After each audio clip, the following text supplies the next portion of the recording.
Thanks for nothing. Good afternoon. We're now calling the meeting to order. I apologize for being 15 minutes late. We had an executive that ran a little late. I note that some of the participants are participating via video conference. Today's public meeting is also being live streamed from the Port Authority website. We will now hold the public committee meeting, starting with the Committee on Finance, which will be chaired by Commissioner LaBarbera, which will be followed by a committee on Capital Planning, Execution, Asset Management, which will be chaired by the Vice Chair, and which will conclude the public portion of today's meeting. First, we'll hear from Commissioner LaBarbera. Thank you, Mr. Chairman. Today's meeting of the Committee on Finance is being held in public session. The committee also met in executive session earlier today to discuss matters involving ongoing negotiations or reviews of contracts or proposals.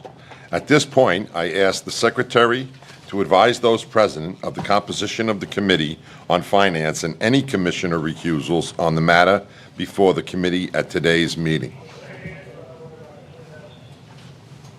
The committee includes Commissioner LaBarbera, the committee chair, Commissioner McCabe, the committee vice chair, and Commissioners Fine, Kelly, and Richardson. All committee members are present with the exception of Commissioner Richardson. In addition to the committee members, also present are Chairman O'Toole, Vice Chairman Linford, Commissioners Bolwage, Helmy, and Rosado. There are no recusals. Thank you very much. I now call on our Chief Financial Officer, Libby McCarthy, to present the financial performance results for the first half of 2024. Libby? Thank you, Commissioner, and good afternoon, everyone. So let me just start with something.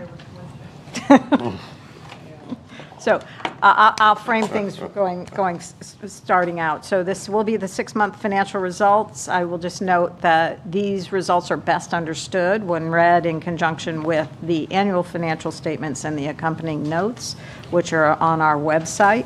The other thing I will note for you is that the information I'm going to present today is prepared on the basis of our bond resolution, which is the basis we use to set our budget. This information, along with the financial information prepared on the basis of generally accepted accounting principles, will be posted on our website later today. And I think I'll pause rather than jumping into the numbers until we can get On the up, screen, or okay. your preference, Chair. Jim, how we doing? Is there a pause?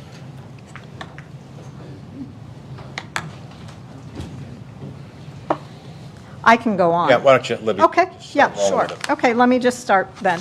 The financial results for the first 6 months were quite strong. Net operating revenues were totaled $1.4 billion and were $82 million or 6% higher than the same period in 2023. As compared to the budget, the results were $65 million or 2% higher than budget. When you add in then net non-operating revenues, our net revenues available for debt service increased $130 million versus the same period in 2023, and were $93 million over our budget for the period. And I'm going to walk through for the board the various things that drove that. First, let me start. I always start with where is activity year over year.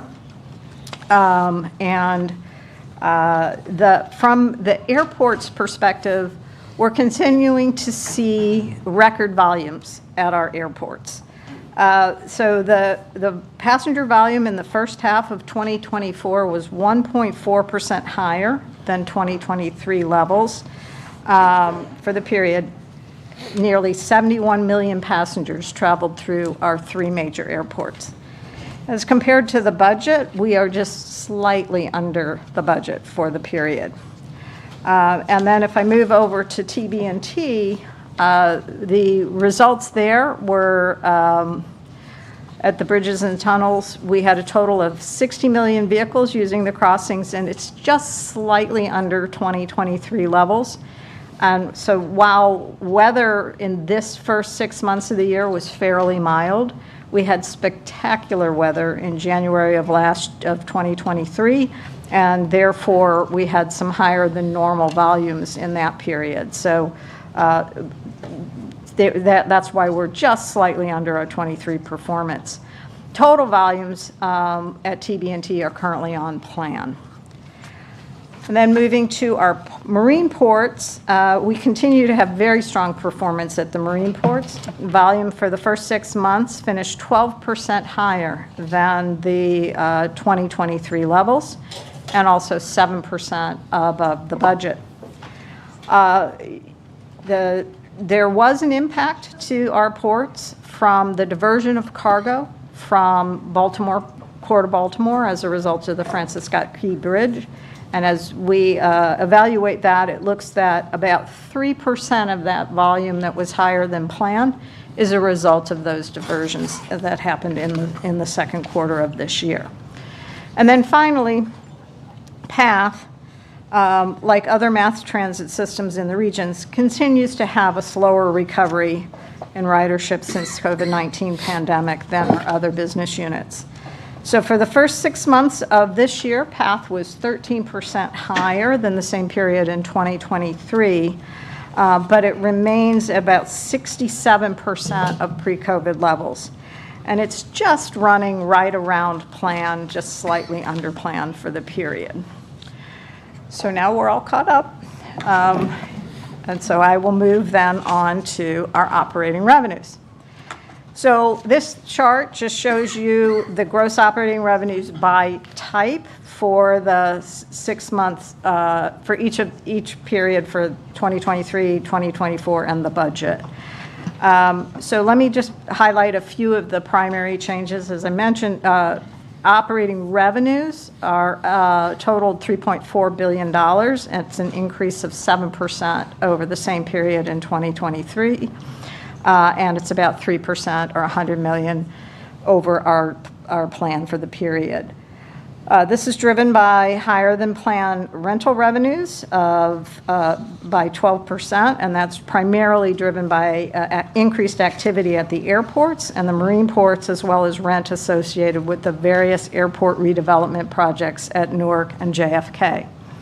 In addition, aviation fees increased 10% over the 2023 levels, consistent with a change in our cost recovery ratios that was agreed to with the airlines at the beginning, effective the beginning of 2024.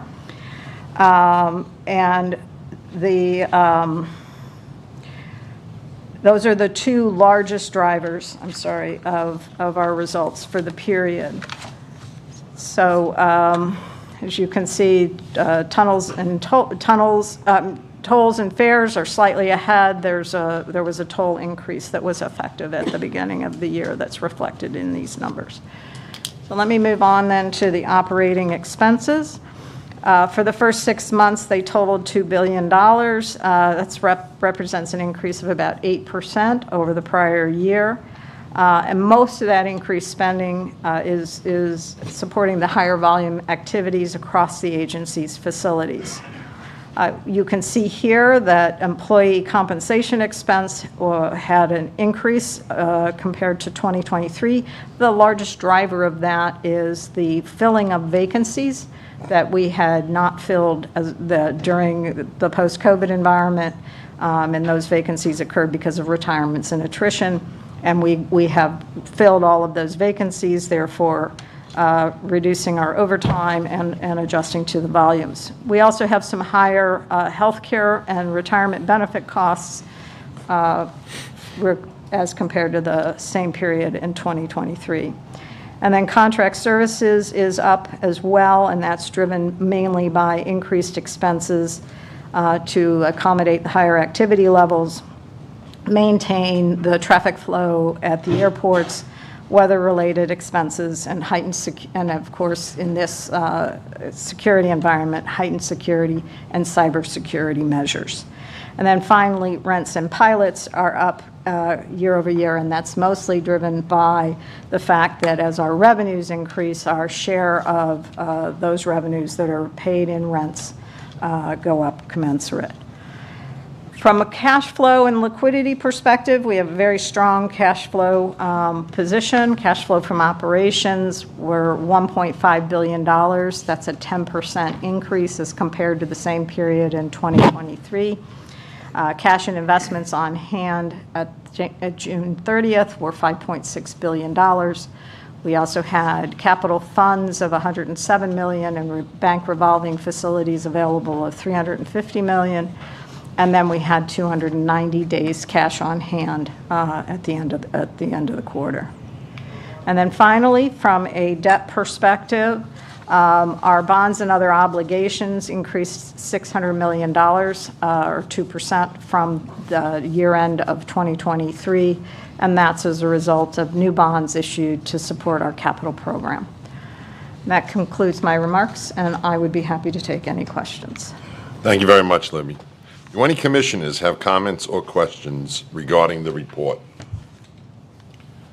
Hearing none, this concludes today's meeting on the Committee of Finance. Back to you, Mr. Chairman. Thank you, Commissioner LaBarbera. The next meeting is the Committee on Capital Planning, Execution, and Asset Management, which will be chaired by Vice Chair Jeff Linford. Vice Chair? Thank you, Mr. Chairman. Today's meeting of the Committee on Capital Planning, Execution, and Asset Management is being held in public session in its entirety. At this point, I ask the Secretary to advise those present of the composition of the committee, any commissioner recusals on the item before the committee. The committee is composed of Vice Chairman Linford, the committee chair, Chairman O'Toole, the committee vice chair, and Commissioners Helmy, LaBarbera, and Rosado.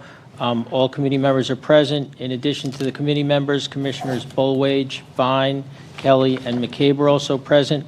There are no recusals with respect to the capital performance results, as is for information only. With respect to the Port Newark matter, Chairman O'Toole is recused.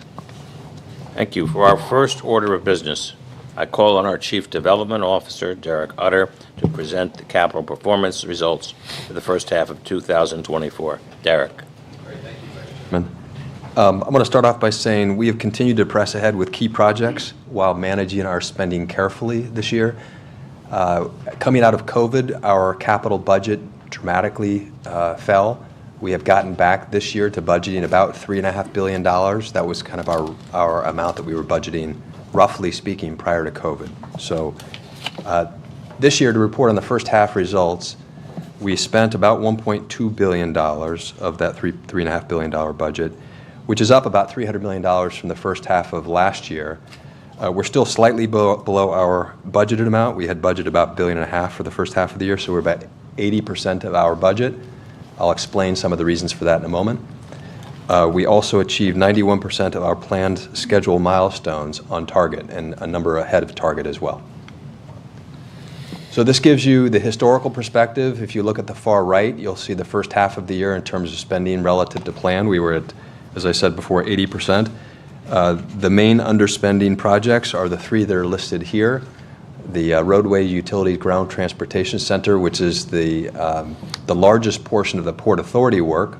The terminals are being funded by developers. We're funding the roads, utilities, and ground transportation center. So it's a very, very large $1 billion+ project. The Newark AirTrain replacement, which is in a procurement right now, and so we're still in the process of working through to select bidders for various components of that. And lastly, the Midtown Bus Terminal, which is in basically the same position. We're in the early stages of the procurements, and so we haven't gotten to the large construction dollars. In some ways, those latter two, because of the exact timing of procurements, if you're off by a few months, it dramatically affects the spend. And what we try to do is reserve capital in our budget so we don't slow down based on our capital plan capacity. So we try to reserve enough capacity that we can move forward those as aggressively as possible.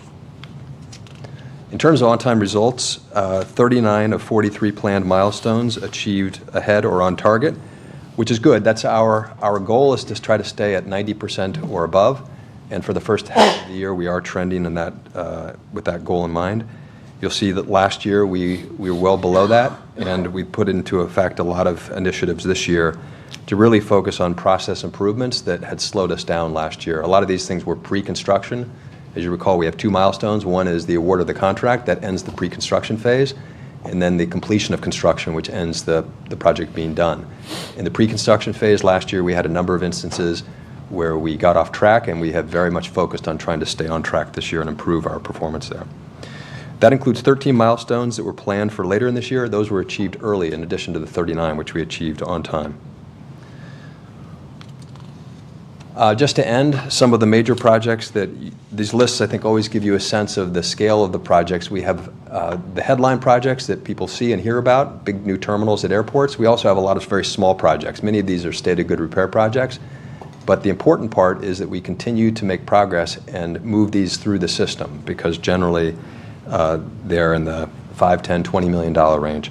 Of note, on the contract award side, we awarded the George Washington Bridge underside of the lower level structure long-term rehabilitation.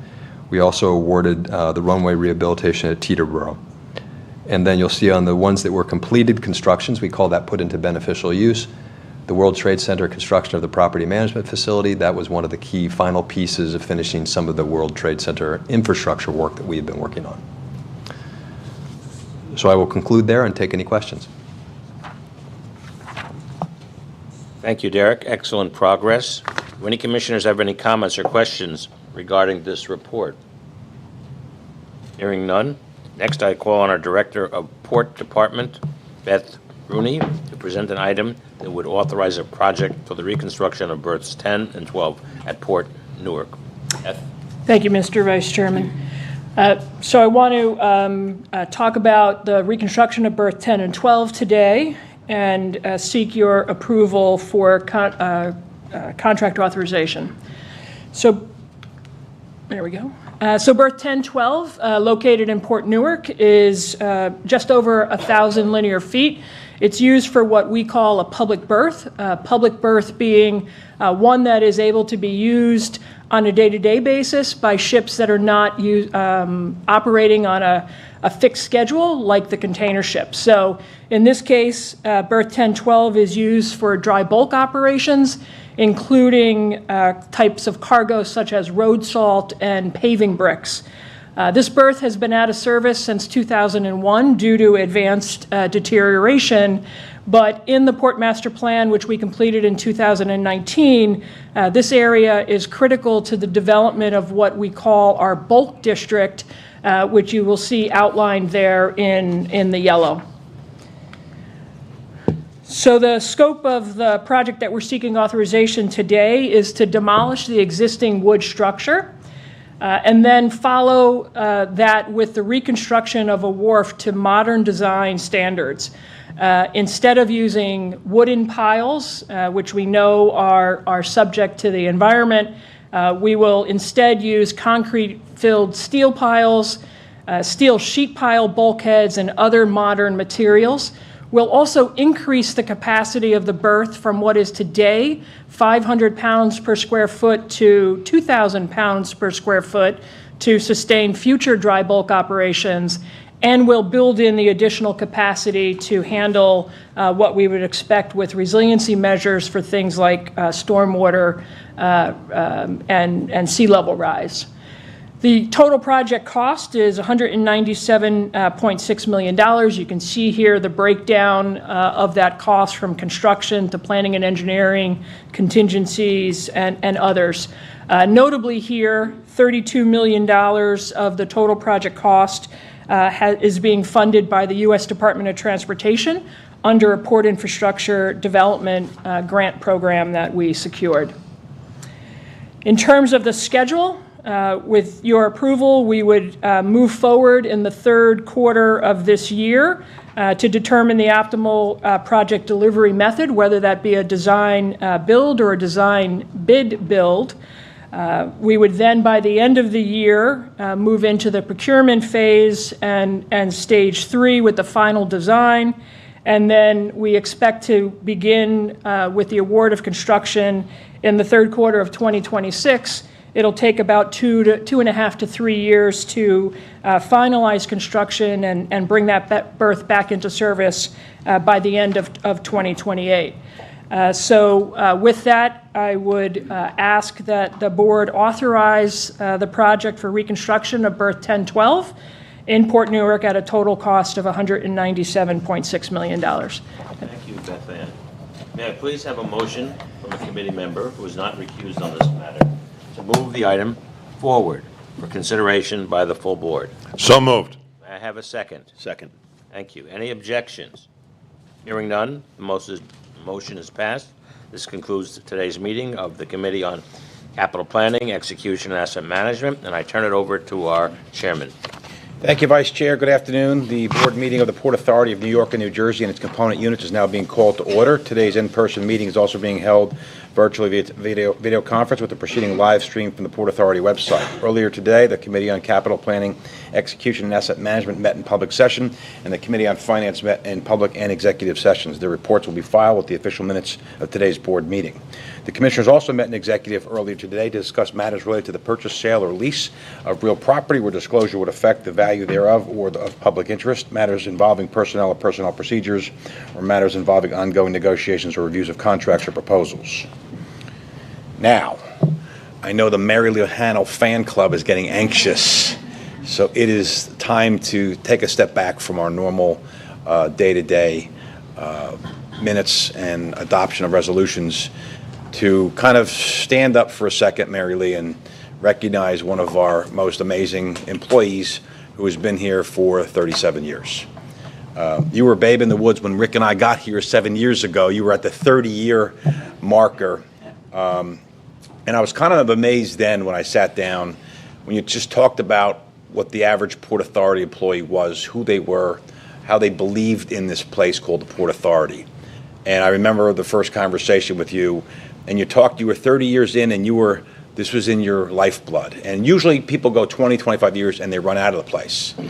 But here, the Port Authority, which you have come to kind of show me, and Lillian and other folks have kind of taught me, is that when you're in the Port Authority, and I tell the commissioners, once you're in the Port Authority, you're in the Port Authority. You are captured in the spirit of this Port Authority.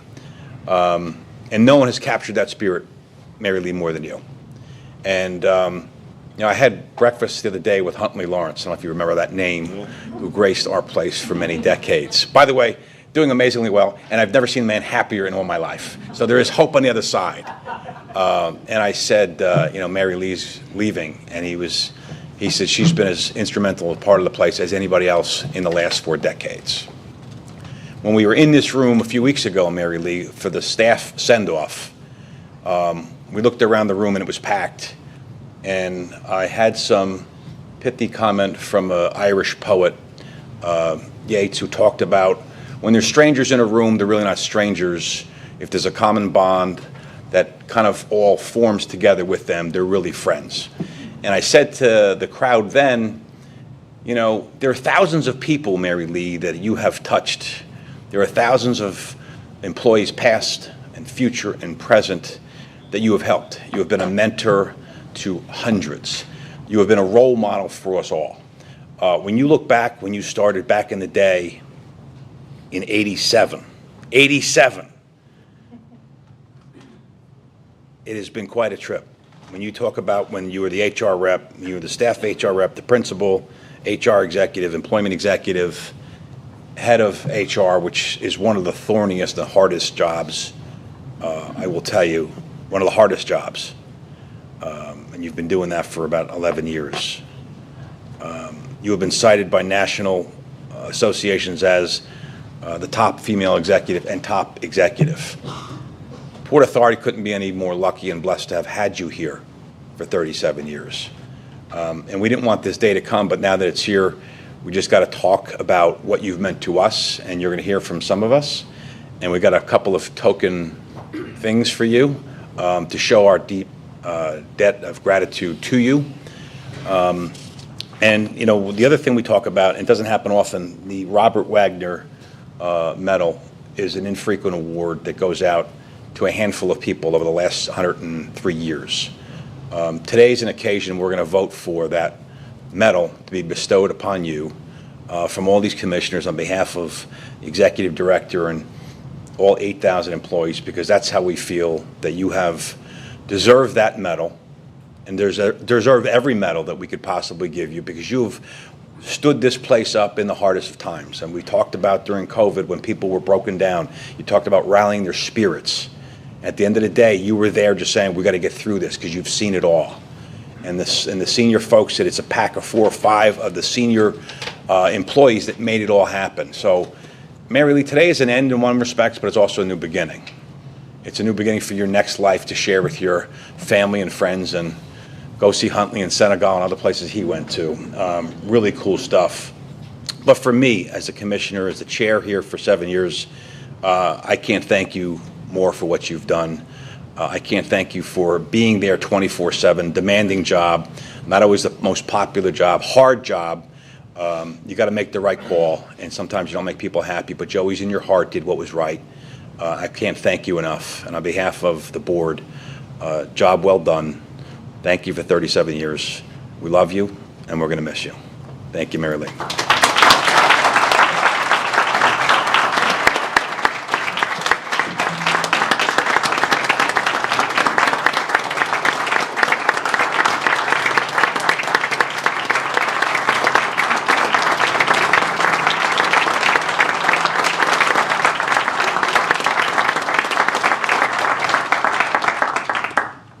Anyone else want to be heard before we have a formal vote on the Robert Wagner Distinguished Public Service Medal?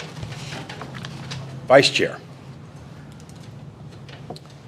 14 years, not better than 7. And you know I affectionately call you the human capitalist from your moving from Director of Human Resources to Director of Human Capital. And I always affectionately, when I see her, I call her that. It's been a great run for me and working with you.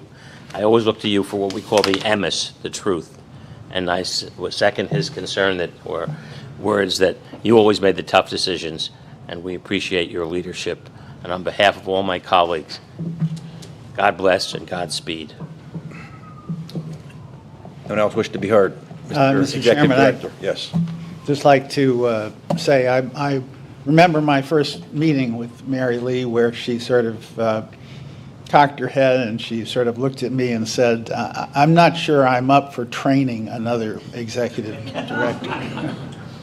But what I would say, Mary Lee, is that I'm glad you stuck it out. I mean, the fact is, the chairman has recounted the perception and the role that you play, the attitude of the organization toward you, the extent to which the organization is really dependent in major ways on the human capital organization to function. But we really had a very special working relationship. And you were always there, you were always accessible. You really have a combination of high perceptions, high commitment to doing what's right, high commitment to getting across the finish line, getting projects done, and you were always there in terms of offering advice, guidance, many times with the Port Authority. The origins of policies and developments are lost in a dark mist of decades. But you were a great guide, great partner, great advisor, and I wish you Godspeed. So, Rick, if we're going to tell tales out of school, I will tell you, the first senior staff meeting, we sat there and we had the senior staff, and Mary Lee comes up to me, she goes, I'm not really used to this. I go to, she goes, the chairman, the executive director in one room. And she goes, in all the years, she goes, it doesn't really last. So she was in her Irish-like way was saying that the ED and the chair are just not naturally, met as a couple. And we've had this thing work. And Mary Lee, you're part of the magic of why it worked. The senior staff, everybody's here. The reason this thing works with New York and New Jersey over the last 7 years, it's not just Rick and I. It's you. You guys hold the glue, and Mary Lee, you're the center of that glue that makes it all work. So there's no division of New York, New Jersey. There's no separation by geography. It's because we have all come together. So your cynicism, I hope, was not warranted, but you're right. In the past, it hasn't, but now it has. And it's thanks to you for that happening. So at this time, I'd like to have a motion for the resolution to award the Robert Wagner Distinguished Public Service Medal to Mary Lee Hanel. It is a great honor, and I so move. I'll second that. Gary seconded. Roll call, please. Chairman O'Toole? Yes. Vice Chairman Linford? Yes. Commissioner Bolway? Yes. Commissioner Fine? Yes. Commissioner Helmy? Yes. Commissioner Kelly? Yes. Commissioner LaBarbera? Yes. Commissioner McCabe? Yes. Commissioner Rosado? Yes. So awarded, it is carried. So at this time, I ask if all the commissioners, and Rick, if we can all go down, and we have a couple of trinkets to pass on to Mary Lee. I need some help carrying this stuff. Vice Chair? Can you carry the flag, Karen? Must be all honored. Liz, can you? Great.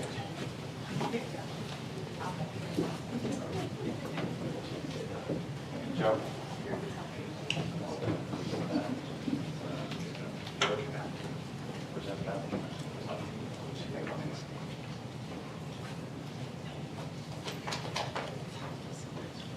All right, step up.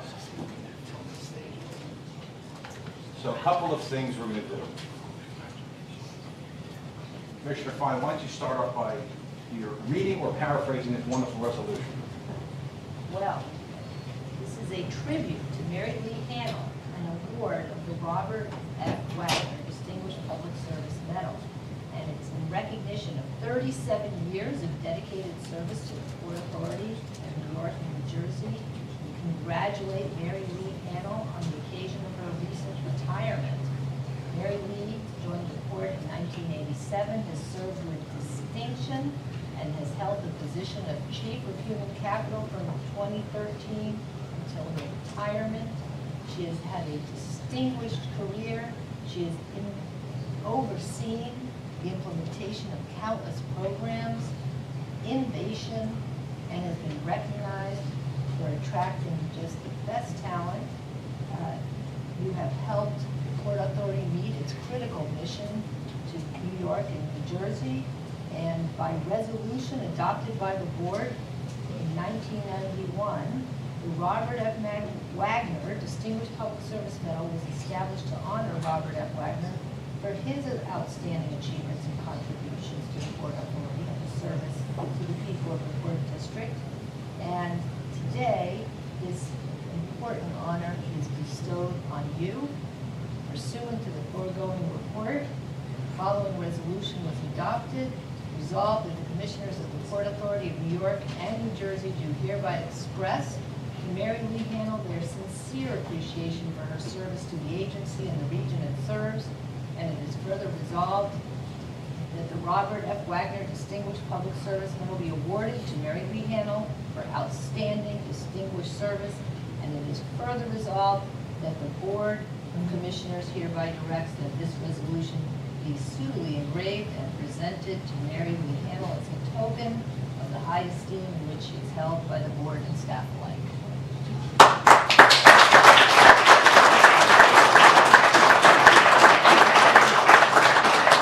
Commissioner McCabe, can you present the medal to Mary Lee? Vice Chair, do you have something to read or present? I think I should read it, if I may. Sure.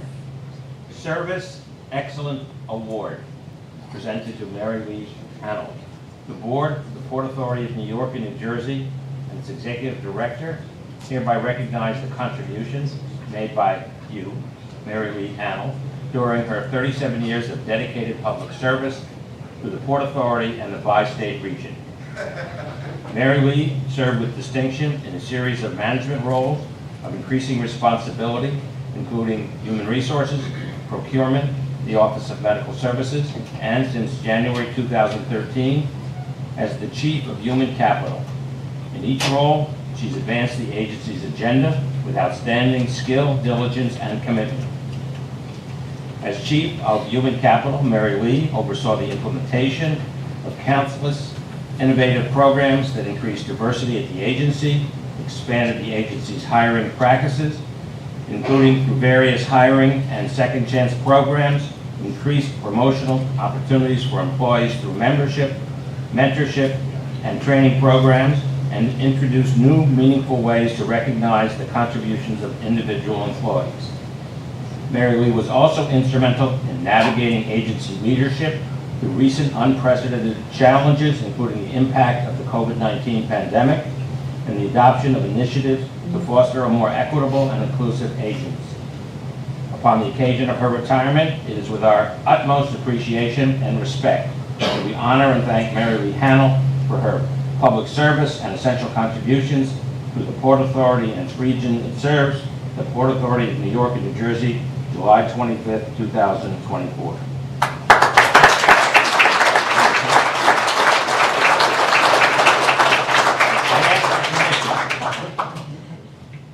Commissioner LaBarber. Yes. Presentation.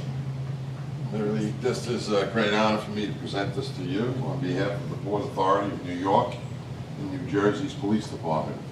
We present this flag to you that was proudly flown at the World Trade Center on September 11th, 2023.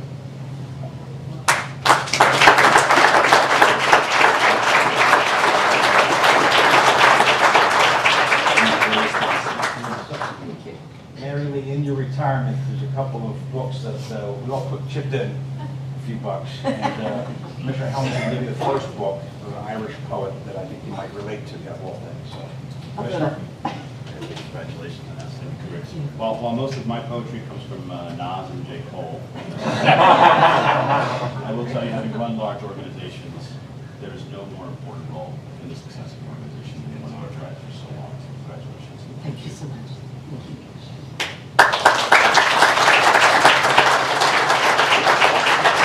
Mary, the last one we have is an actual autographed book. And Commissioner Kelly, can you present the autographed book from the author? Congrats. Thank you so much. We have Zen and the Art of Motorcycle Maintenance. Perfect. Absolutely. Congratulations, Mary Lee. Thank you so much. Thank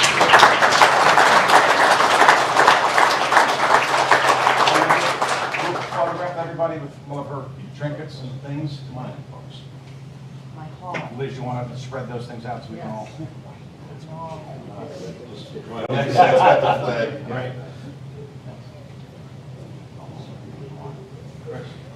Yes. There they go.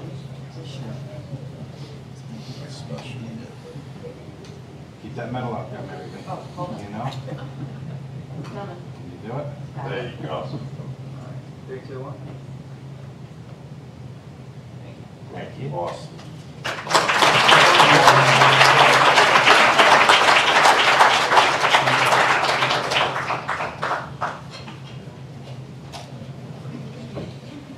The microphone is yours, Mary Lee. Thank you. Feels really odd to be on this side of the aisle.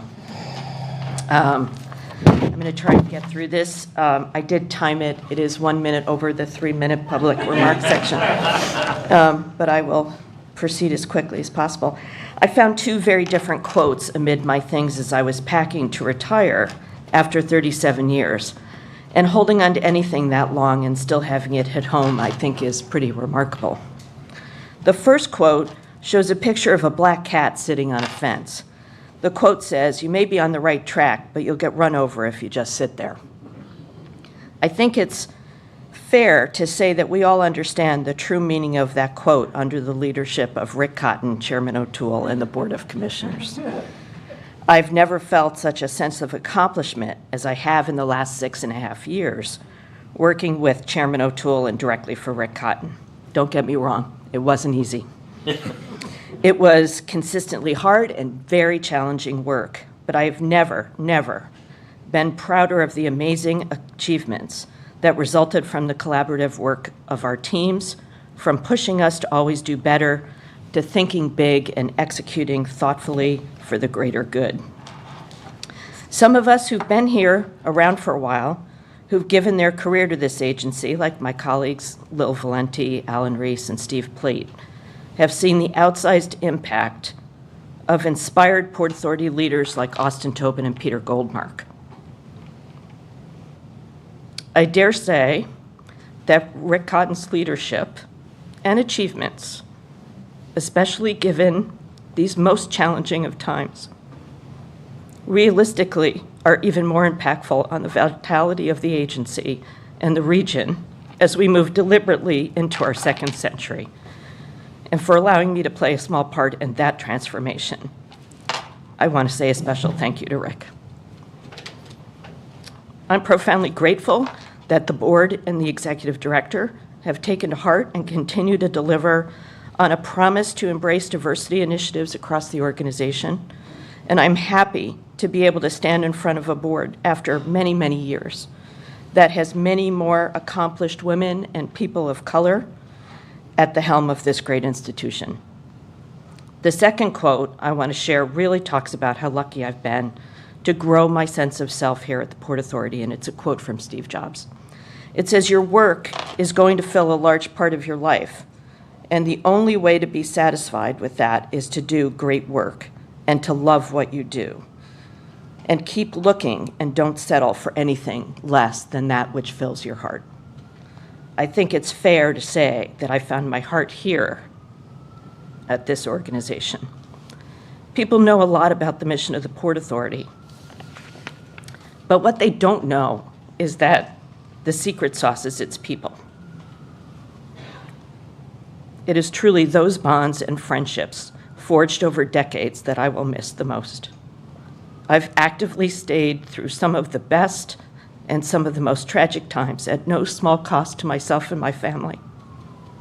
But it has largely been my love for and connection with this agency that has fueled my ongoing interest in remaining here. I'm very fortunate to have found such a fulfilling and diverse career that even to my very last day continued to drive my passions. But I've been far from alone. I've had the unwavering support of a talented team of human resource and labor relations professionals over the years who bring their best work every day and who will continue to develop new, innovative, and employee-centric programs that will uniquely secure our place as a premier public service entity. And finally, my undying gratitude to my family, who have supported me in being a working mom and a wife in a high-powered 24/7 demanding job. When most moms were showing up at 3 o'clock to pick up their kids, my children were at childcare. There were no flexible remote work options, no opportunity to catch your breath at work or at home, but the work was meaningful and important, and the call to serve the public strong. I like to think that the shared public service experience at the Port Authority has in some way shaped my children in becoming the wonderful, caring, eager, and accomplished people that they are today.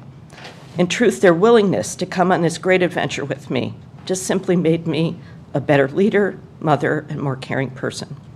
And the opportunity to be paired with such a wonderful, adventurous spouse completes my life in a most exquisite way, allowing me to be exactly who I am meant to be, and for that, I'm eternally grateful to them.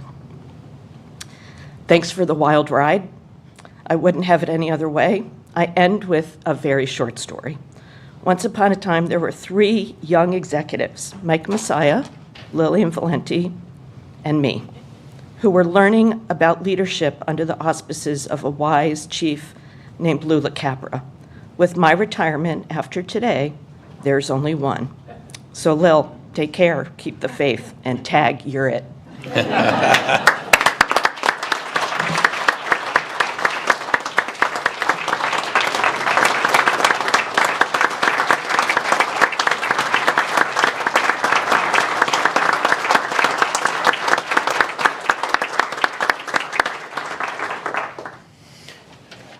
Alrighty. Now I'd like to hear from our Executive Director, Rick Cotton, with his report. What a perfect introduction to a monthly report. Very well said, Mary Lee. We'll miss you.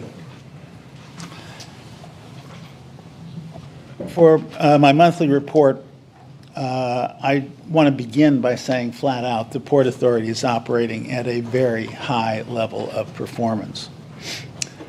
The activity levels and the financial results for the first half of the year are in. You've heard them from the Chief Financial Officer. Both were extremely strong. And on top of our facilities' performance, handling record volumes, the agency successfully navigated the CrowdStrike IT outage that hit many of our business partners. The simple fact is that our airports set a record for the busiest January through June 6-month period in the history of the agency with respect to total passengers, and exceeded the previous record by nearly 1 million passengers for that 6-month period. Extraordinary. At the seaport, the Port of New York and New Jersey finished the first half as the #2 port in the nation with respect to loaded cargo. And at our vehicular crossings, volume levels have continued to exceed pre-COVID. With respect to the agency's financial performance, you heard it from our CFO, but I just have to comment that the extraordinary strength of the agency's overall financial performance for the first months of the year is really very, very strong. And as always, particularly given that performance both in terms of activity levels and financial performance, I want to thank all the Port Authority employees who make that possible. Thank you to them for their dedication and their hard work. Thank you to the represented employees who make up 2/3 of our workforce, and thank you to the leaders of the 23 unions that represent our represented employees. Just a brief word on the CrowdStrike IT outage. On Friday morning, as most people know, many Microsoft systems experienced an extraordinary outage impacting approximately 8.5 million Windows users. While the impacts were widespread across industries, Port Authority IT systems themselves were unaffected, as the agency does not use CrowdStrike. But the primary impacts that Port Authority facilities felt was hugely significant due to the downed IT systems used by many of our key partners, such as Delta, United, American Airlines at the airports, APM and MARB marine terminals at our seaport, and Customs and Border Protection in terms of our federal partners. Now, despite the cancellation delays which caused such great inconvenience to many travelers, particularly at the airports, no undue crowding, no undue events occurred or were experienced in the terminals, and the Port Authority airport staff and Port Authority Police Department work closely with our partners to mitigate effects. In the wake of this event, I want to report to the board that the agency will undertake 2 urgent initiatives. First, we will conduct an intensive review of any needed strengthening of our IT quality control systems to protect against vulnerabilities resulting from software updates or patches that are defective. And secondly, we will conduct an after-action review of issues or lessons learned in terms of the emergency response in dealing with software failures of any kind. A few more words on our facility operating volumes. Last month, record-breaking numbers of airport passengers passed through our airports. Passenger levels at each of our 3 major airports, as well as total passenger levels across the region, were the highest of any June on record. LaGuardia saw the highest number of domestic passengers ever, and JFK saw the highest number of international passengers of any June in the past. At Newark, international passengers were extraordinarily strong, outperforming 2023 June levels by more than 6%. In June at our seaports, the agency turned in an extraordinarily strong monthly performance, with 16% more cargo compared to pre-COVID June 2019. At the bridges and tunnels, our 4 bridges and 2 tunnels continued strong volumes in June 2024, with levels above pre-COVID June 2019. At PATH, ridership continued to increase slowly but steadily, reaching both the highest overall ridership and the highest average weekday ridership since the onset of the pandemic, albeit the total ridership during the week remains at a little over 70% of 2019 levels. Weekend ridership, by contrast, remained high, hitting 95% of the COVID 2019 levels. Two comments on important milestones that occurred during the month. Last week, firstly, the Port Authority and JFK Millennium Partners, the entity that will build and operate the new $4 billion plus Terminal 6 at JFK Airport, announced that 18 artists have been selected to debut new public art installations for the terminal's opening in 2026. The program was curated by the Public Art Fund, which has curated the art programs at both the LaGuardia redevelopment and at the new Newark Terminal A. The featured artists, including 10 from New York City, will be a key part of our effort to have a real sense of place, in this case, the spirit of New York, and be part of the customer satisfaction from utilizing that terminal. Second, I want to take note of an important milestone with respect to PATH's new tap-and-go fare payment system. Access to TAP has been steadily expanding. Last month, the agency reported that TAP was in place at all of the PATH stations. And with the steady growth in TAP access, the agency has seen enthusiastic adoption by riders, and we were pleased to report that TAP is now being used consistently by more than 50% of all PATH riders on any given day. Mr. Chairman, with that, I conclude my report. Thank you very much, Rick. Appreciate it. The next thing we're going to do is show a brief video that's going to highlight the public signing of the event regarding the Gateway program, including the Port Authority's contribution to the project. And for those who were not lucky enough to sit in the sweltering heat, we wanted to show the best of that event, which was a pretty cool moment to see it all come together and see this project, the biggest project in the country, get kicked off. We roll the tape, please. Less than 2 years ago, not a single package of the Hudson Tunnel project was under construction. Today, we have construction on both sides of the river, and in a few hours, the very first piece of equipment will show up on the Hudson River to start the Hudson River ground stabilization. I also want to thank our partners, Chairman O'Toole and Rick Cotton from the Port Authority, Tony Kosha and Steve Gardner from Amtrak, and Commissioner O'Connor and Kevin Corbett from New Jersey Transit. We look forward to working with you over the next several years to build this project. Our area from the Port Authority, a bi-state agency, Rick Cotton and Mr. O'Toole. Now today we're here to announce, really, this time it's real, to cross the finish line on one of the most challenging and most important milestones for Gateway. What's called in Washington the FFGA, and it stands for the Federal Full Funding Grant Agreement. The light at the end of the Gateway Tunnel is signed, sealed, and delivered. We're a country that can and should do big projects like Gateway.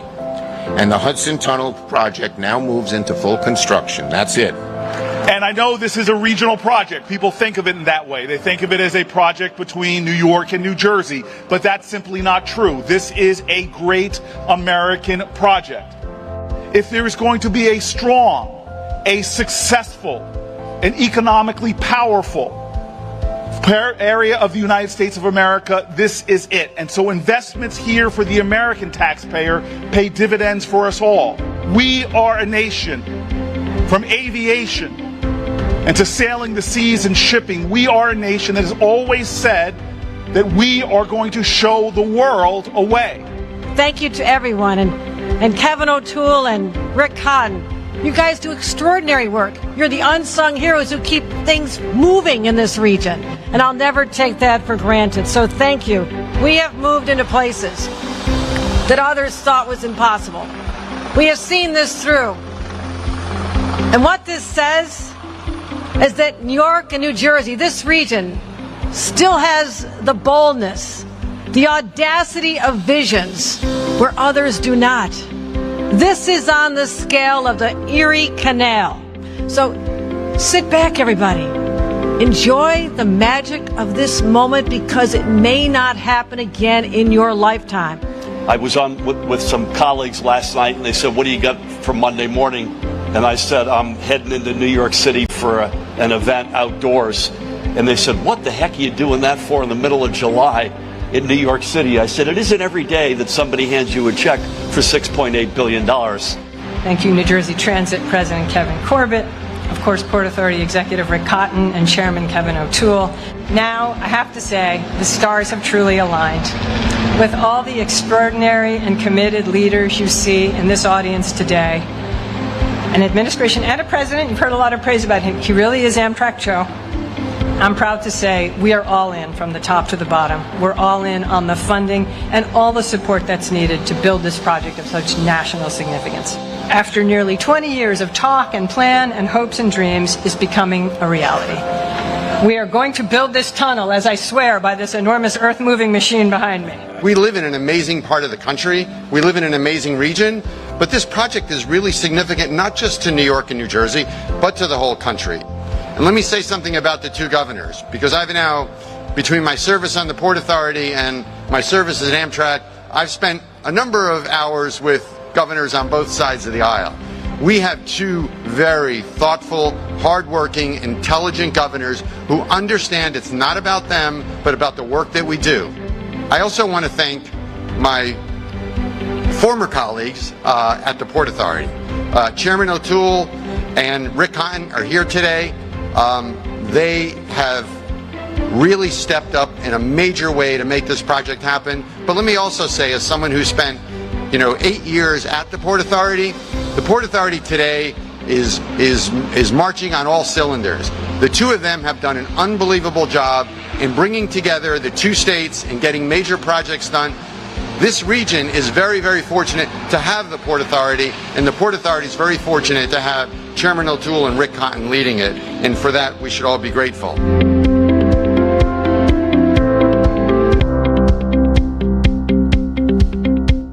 James Allen and Ben, great job, and we should have put tequila out every time Rick Cotton's name was said. We should all do a shot. And this will be a really short meeting.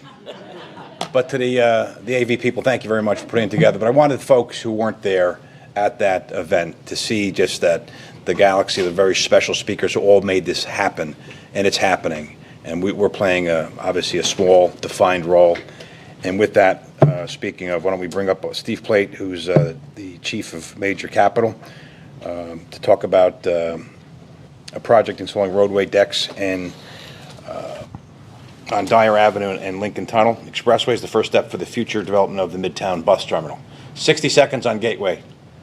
60 seconds? Which is impossible for you, but just give us 60 seconds. It's impossible. Yeah, But I know. Mary Lee moved me in the sense that it's truly an honor and a privilege to do what we do each day. And you look at a project like that, and then about the one I'm about to talk about, thanks to the chair, the commissioners who I've been friends with for some of them decades, and Executive Director Rick Cotton. These miracles are happening each and every day, and it's truly an honor and a privilege to be a small part of leaving a legacy, a small part of history. Thank you. Thank you for allowing us to do this. Thanks, Steve. Commissioners, I'm here today to request authorization for the Dyer Avenue Deckover project. This is an important first step in the Midtown Bus Terminal Replacement Program. The Deckover project is an important first step. As I said, when completed, they will enable us to maintain bus operations while we are constructing the storage and staging facility and ramps known as Phase 1. The community has asked us to reknit a portion of their community that the Dyer Avenue cut has impacted, and we are doing that with this project. The Deckover project authorization includes the award of construction and construction management contracts. This project authorization includes a $271 million in funding for the construction and construction management contracts. The project is anticipated to commence later this year, early next year, and be substantially complete in 2027. Today, I am here to request authorization for this Dyer Avenue deck over project. This project authorization includes funding for the construction and construction management contracts. All of these contracts are federally compliant. Commissioners, thank you again for your continued support of this project, this significant regional project, and I have to say, World Trade Center, when darkest days, and you see what we accomplished together, as well as being a small part of and a significant part of the Gateway Tunnel. Thank you for your support. Thank you, Steve. We're going to defer voting on this unless there's any questions for Steve until after the public has an opportunity to speak. Steve, thank you very much. Thank you very much. We're now going to provide for an opportunity for the members of the public to comment on Port Authority matters. This public comment period, which may be limited to 30 minutes in total, provides an opportunity for members of the public to present their views directly to the board, but does not provide for a dialogue. Members of the public wishing to discuss a specific matter with Port Authority staff are advised to contact Public Affairs Department, and we will send them to the appropriate department. Speakers are asked to stay within the 3-minute time frame. We have 19 folks who have signed up. 5 are now not showing. Is that correct? That's correct. So we have 14, and in that we have 2 videos and 1 written statement. That's correct. Great. First one, John Taranu. I'm sure I screwed that up, John. I'm sorry. Got it. Thank you. I got it? Yeah. All right. Thank you. Welcome. Hi there. My name is John Taranu, and I live in Jersey City. I'm also a volunteer organizer with Hudson County Complete Streets. I would like to comment specifically on the PATH service. Thank you for your continued investment in restoring and upgrading the system with new train cars, platforms, and modernized signaling. These are very welcome and a badly needed improvement. The big reason I live in Jersey City is its connection to transit through the PATH, both to Manhattan and westwards to Hudson and Essex counties. But I am concerned about the limited levels of service. You mentioned that ridership in the PATH has not yet rebounded to pre-pandemic levels. Well, yes, but service today is less frequent than it was 5 years ago. Even at 10 a.m. in the middle of a workday, service frequency drops to as little as every 20 minutes, often with significant delays, and up to 40 minutes on weekends with even greater delays. This is one of the least frequent major transit systems I've ever experienced in a major city in North America. And even as our population continues to increase and ridership has rebounded significantly. So I ask you, first, to increase service levels, especially off-peak, every 5 minutes, which will drive higher ridership and serve our communities. I also urge a second thing, which is to expand the PATH system further out to Newark Airport and beyond. Now that the airport extension has been completed, it's a beautiful new terminal. Passenger air traffic has hit record levels, as it should. Those riders deserve a high-quality transit connection into New York, not the complex 3-step transfers between the air train, the heavy rail train, and PATH, which often on weekends has up to 50-minute gaps. Extending the PATH to Newark makes perfect sense. It's a direct link to the main transit system, the right-of-way is already there, and it brings Newark Airport up to the level of other major cities. Just to give a couple of examples, Miami and Atlanta are 2 of the top cities where New Yorkers have moved during the pandemic. In both those cities, their airport link runs every 7 minutes in rush hour and every 10 minutes in weekends. We can match or even better that. This isn't just for travelers. This also benefits the thousands of workers who come into the airport, many of whom are here today. And going through the list of cities, it's not just Miami and Atlanta. Cities all over North America are improving their connections to airports. Denver, Salt Lake City, Dallas, even Los Angeles is building an airport connection, not to mention places like Chicago and Washington, D.C. So with investment in, number 1, improving service levels, and 2, expanding the PATH, we can make the PATH into a system that we can all be proud of. And this investment will pay dividends in terms of higher ridership, reduced climate emissions, improved economic competitiveness, and providing people a better way to get around our bustling and crowded metro area. Thank you very much. Thanks, John. Murray Bowden. Hey, Murray. We'll get you a mic. Is that, here we go.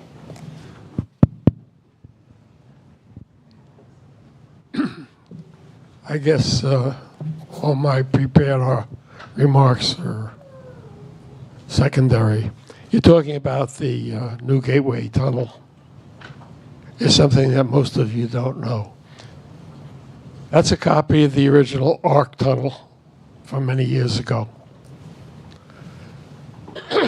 I wrote the application for the Route and Transportation Award for New Jersey Transit for the design of that tunnel. That tunnel is now the Gateway Tunnel with some minor changes. My involvement with this project took a long time to see it come to fruition, but it really did. I was briefed on it, so I know all the stuff that's going around here. And most of you don't know background of how long I've been involved with these things. I was going to talk about safety and accountability. I've been working on various projects involving road lines and things like that. And in the interest of safety, I've asked to meet with some staff here to go forward with safety issues that can reduce road rage and distracted driving. I won't be around much longer. I always take the time to thank the people at the Port Authority for what they taught me. And I apologize for some of the mistakes I've made over the years. At the time I did them, I thought I was right, but in further along, I see I was wrong then, so I apologize for some of the stupid stuff I did. I'm losing my ability to walk and to think as clearly as I used to. It's commonly known as dementia. And I talk about it because one of the ways to slow it down is to admit that you are going into the realm of dementia. And I've spoken to a number of people who also are keeping active, because if you keep active, the thing is, if you brush your teeth with your left hand, try brushing your teeth with your right hand, just to change the way you think. I may not see you again, never know, I hope to, but it's been a pleasure, and I thank you all for teaching me what I needed to bring this presentation to you. Thank you. Thank you, Murray. Deborah?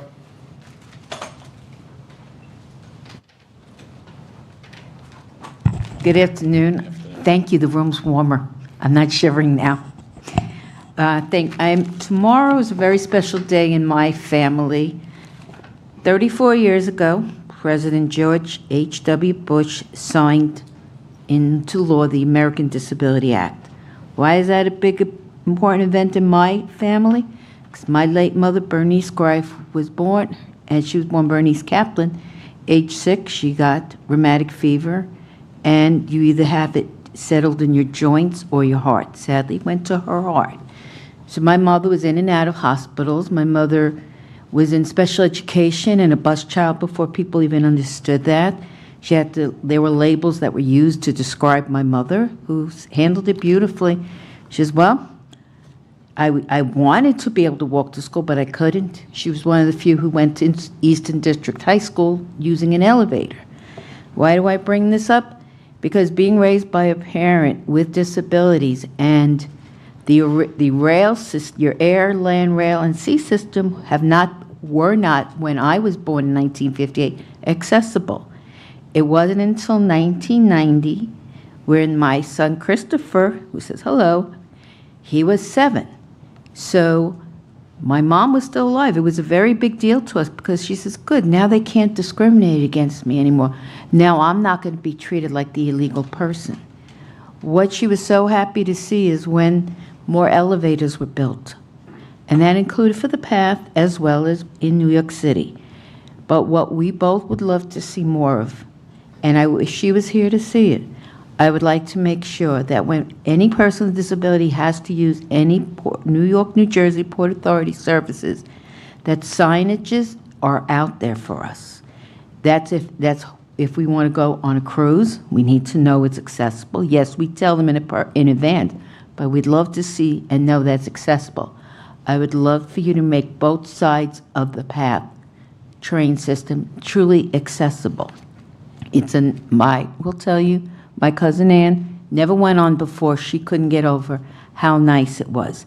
But it's like she says, she wishes she'd have more stations with ramps, elevators, escalators. She can't walk that well anymore. She's over 70. So we're just asking if you can please continue making everything accessible, and let's work together so we can, when the time I leave this earth, I left this world truly accessible. Thank you. Thank you. Jean Ryan? Jean Ryan? Yes.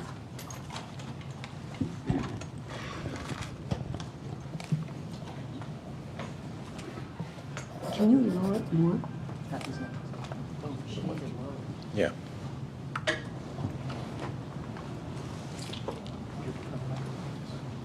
It won't lower more? I'll hold it then. I'll do it.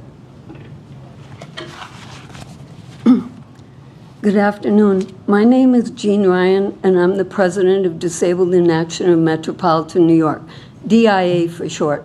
We're a grassroots, all-volunteer nonprofit led by people with disabilities, and we are working to achieve civil rights for people with disabilities. We've been around since 1970. I'm here today to call on the Port Authority of New York and New Jersey to increase the minimum wage and incorporate a strong benefits requirement for all airport service workers, including a benefits supplement and paid vacation and holidays at the rates stipulated by the Federal Service Contract Act. Strong wages and benefits for airport service workers are necessary for passengers like myself to be able to travel with comfort and dignity.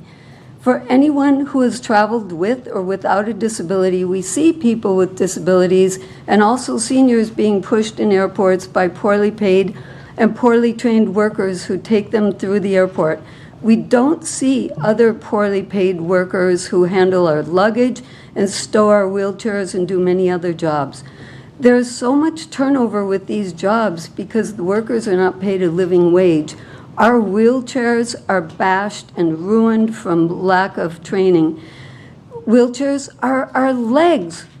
We should not have to worry about not getting our own wheelchairs during a layover or being stranded in a chair for hours or being taken to a human holding area to wait for a person to take us to our gate hours later. But this happens.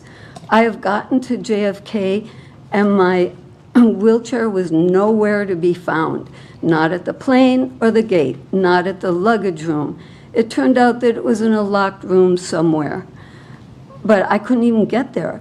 People stay home because they cannot afford to have their expensive wheelchairs knocked over, dropped, and damaged. Why? We should not have to train the workers on how to secure our chairs or how to help us. Traveling with a disability need not be so stressful. On behalf of 15 disability rights organizations, I would like to submit this letter calling on Port Authority to commit to the safety of workers and passengers alike by adopting a new wage schedule that will bring airport service workers to an hourly wage of $25 and to require a benefits supplement and paid vacation and holidays at the rates stipulated by the Federal Service Contract Act for all lessees, permittees, contractors, and subcontractors operating at JFK, LGA, and EWR. Thank you for your time. Thank you. Evelyn England? Evelyn?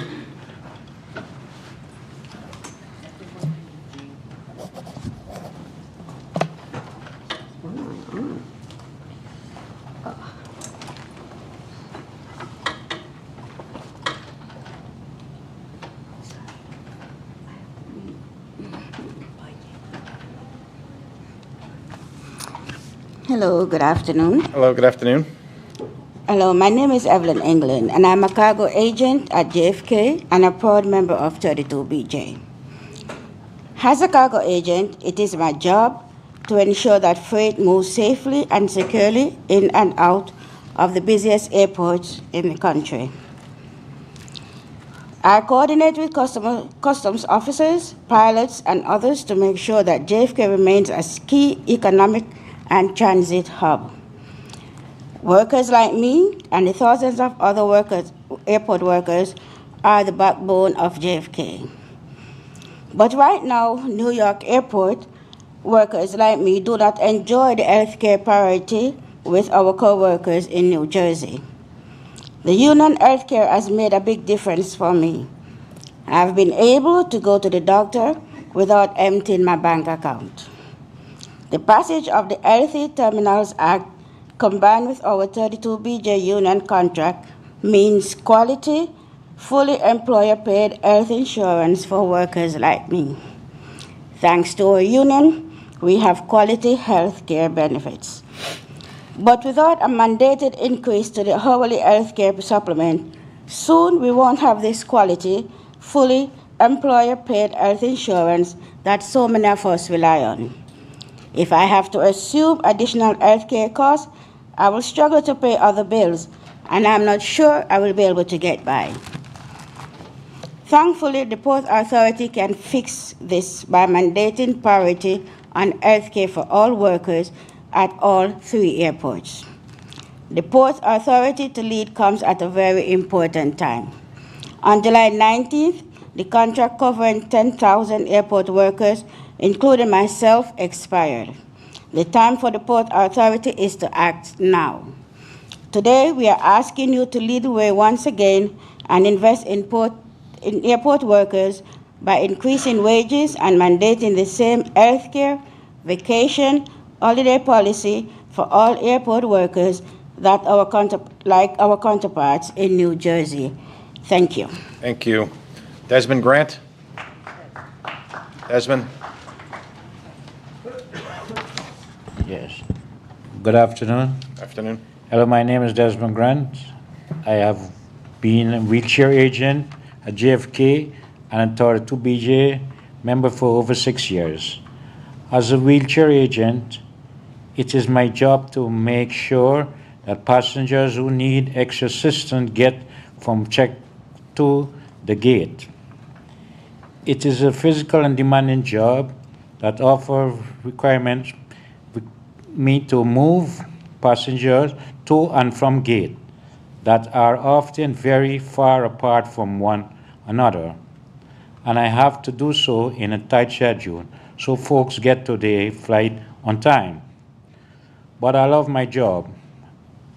I get the people who need a little extra help to and from the destination. Airport workers like me and thousands of others get people where they need to go, and we help the airport keep the airport running. We are the reason that JFK remain economical and transhub its need to be. But while we played a big role in helping the folks travel to see their family and take vacation, we have to choose between our paycheck and taking time off. Many of us, myself included, have family in our countries of origin that we support and miss. But without the meaningful pay time off, it is very difficult to take time off to see our family. Early this year, I visited my family back in Guyana for 2 weeks. After 2 years, seeing my family was wonderful. But because I do not have paid vacation, I was stressed thinking about the bills I have waiting for me back in New York. And I could not really enjoy my vacation. And when I returned to work, I had to wait 2 weeks before I get another paycheck. If I had paid vacation, it would mean a lot to me, so I would enjoy my vacation and relax with my families and have enough money to pay my bills when I return home. in this message, I believe that Port Authority will listen to me because they have lead the way improving workers' condition in the airports in the past. By ensure that pay time off for all workers at JFK, LaGuardia, and Newark, you can lead once again and invest in our workforce who get passenger where they need to go and help our airport running. I want to thank the members of Port Authority for hearing from me today. Thank you. Stephanie Green? Stephanie?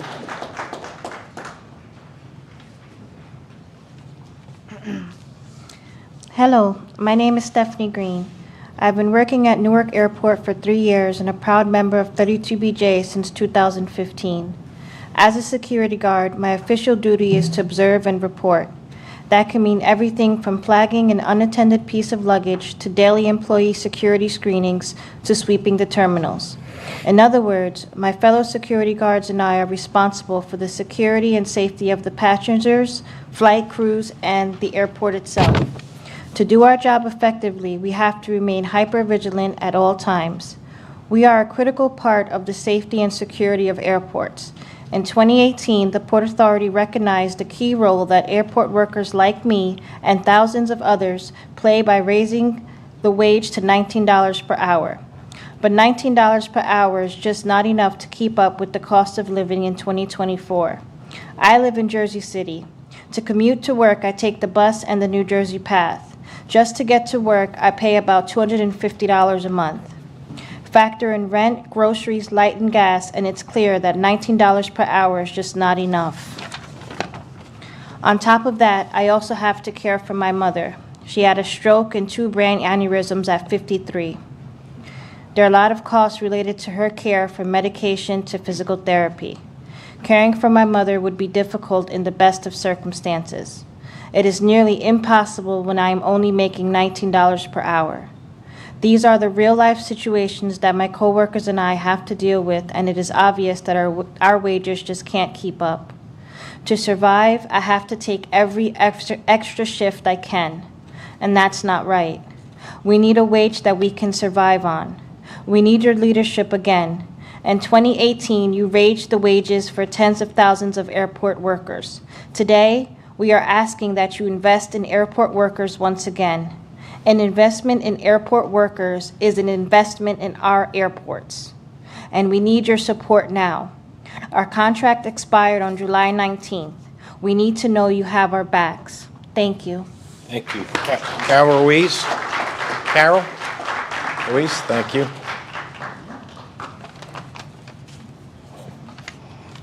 Good afternoon, everybody. My name is Carol Ruiz, and I work for Newark Airport as equipment setup for Gay Gourmet.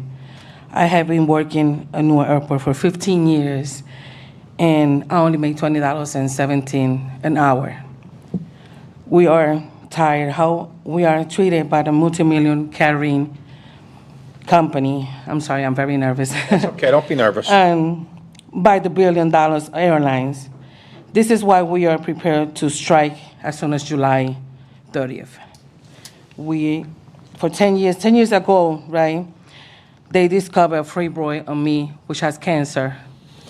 Between my low wages and expensive health insurance that Gay Gourmet offers, my family struggle. My daughter has to drop college so we could cover the expenses for the cancer treatment to keep me alive.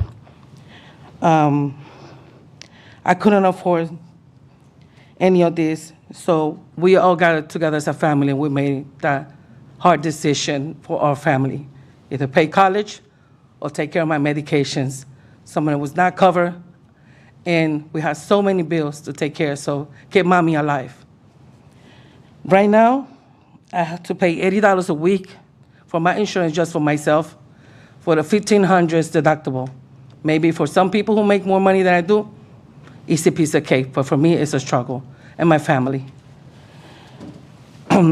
If I have a better health insurance, it will be a blessing. I will be so much better financially, better off. I will be much less stressful to navigate by my health issues. While we struggle, Gay government has not shown or committed or providing any affordable health insurance for us. Our contract has been open for negotiation since 2017. That's 7 years of waiting for this company to do the right thing. But negotiations and mediation have gone nowhere with this company.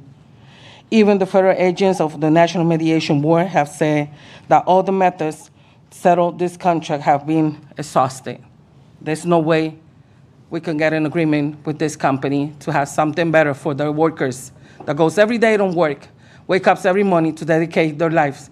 Most of us has years working for this company, dedicating ourselves, giving the best and more extra for this company who show us that they don't care for us. That's why we are the verge of going on strike. Gay government doesn't care about us the way we care about them. I'm proud to work for it. And I'm willing to fight to make the decent place for me and every other co-worker that I have. I think I should be treated with respect and dignity like everybody else. I think the way I work, I should deserve a better health insurance and a better benefits for me and my family. Thank you. Thank you, Carol. Williams, Wayne Devane, please. Williams.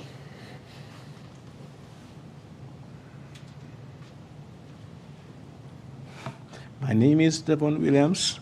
I work at Gate-Gourmet. I work at Gate-Gourmet for 14 years. That for 14 years. Other organized.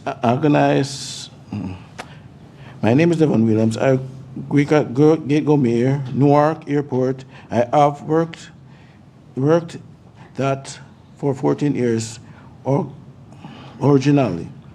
When United Airlines run the catering, and since Gate-Gourmet took over, I am proud member of the United Air 100. Regarding now, my wages is $22.85 an hour. My co-workers and I are trying to the proud poor payment that we receive for our work. This that keep the airport running. We want the Port Authority to know that we may be on strike at soon as July 30. I have 3 children in my household. I have driven of providing the very best for them so that they can go to school and have the career they want, but the low wages and experience, health, and Gate-Gourmet make the difficult. After 14 years of work at the airport, I still don't not make enough to live on. This is not fair. I am not making enough, but such Gate-Gourmet workers are doing even worse across the company. Nothing lower paid workers can as low as $13 per hour. Only 25% of coverage by employees provided benefit insurance, and only 2% of an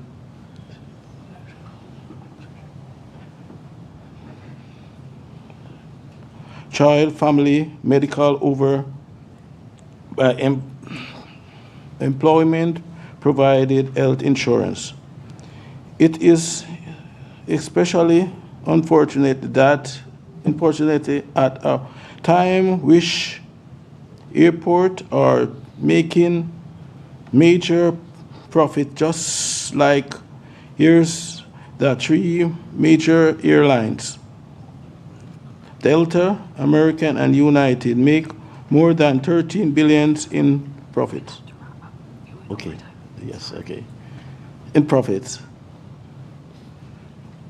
Combined. I guess that's a profit. Got it. You're doing well. Thank you. Thank you very much. Thank you. Rafael Ortega.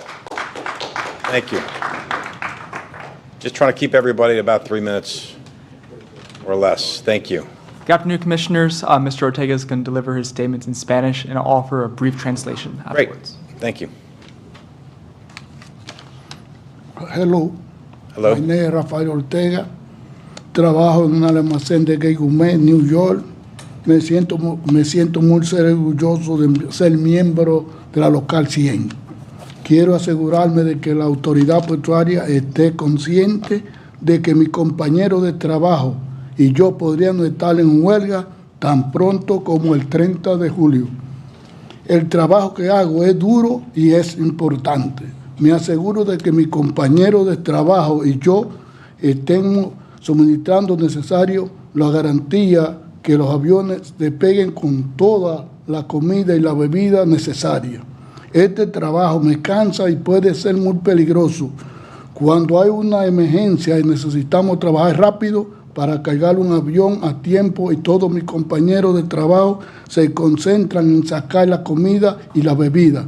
Si nosotros los aviones se retrasarían.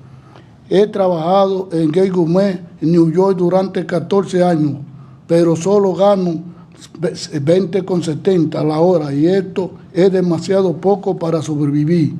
Aunque hacemos este trabajo crítico, muchos de mis compañeros de trabajo en nuestro aeropuerto no pueden sobrevivir con los salarios que nos pagan. No hay ninguna razón por la cual los trabajadores como yo que luchan para sobrevivir con este tipo de salario, al mismo tiempo, Gay Gourmet está ganando dinero. Es el punto más alto de la pandemia o del COVID.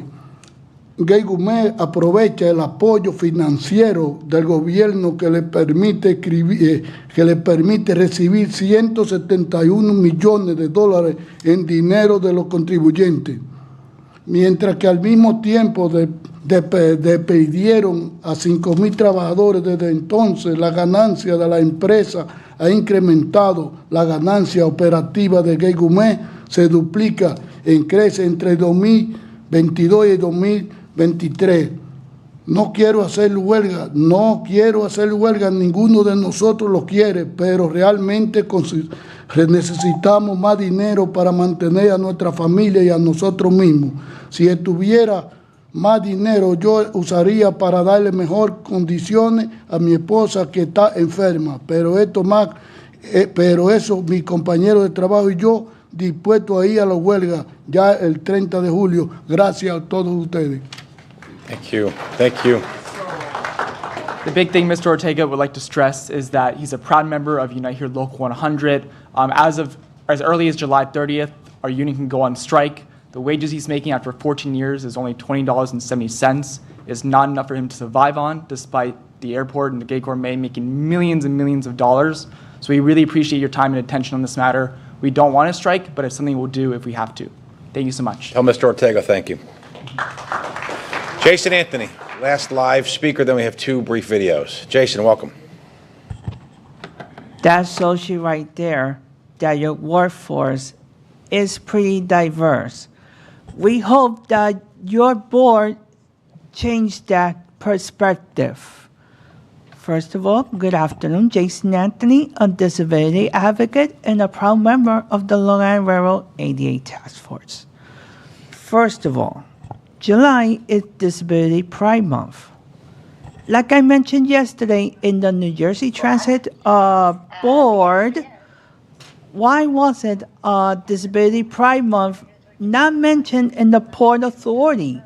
Why was that? Because the Metropolitan Transportation Authority did a video about it. Why not the Port Authority of New York and New Jersey? Why not the New Jersey Transit Corporation hasn't done anything? Why was this? Let's do an interesting fact. 14th Street station on the cycle path, like I call it, is not accessible. But get this, the Metropolitan Transportation Authority is making it accessible. Think about it, folks.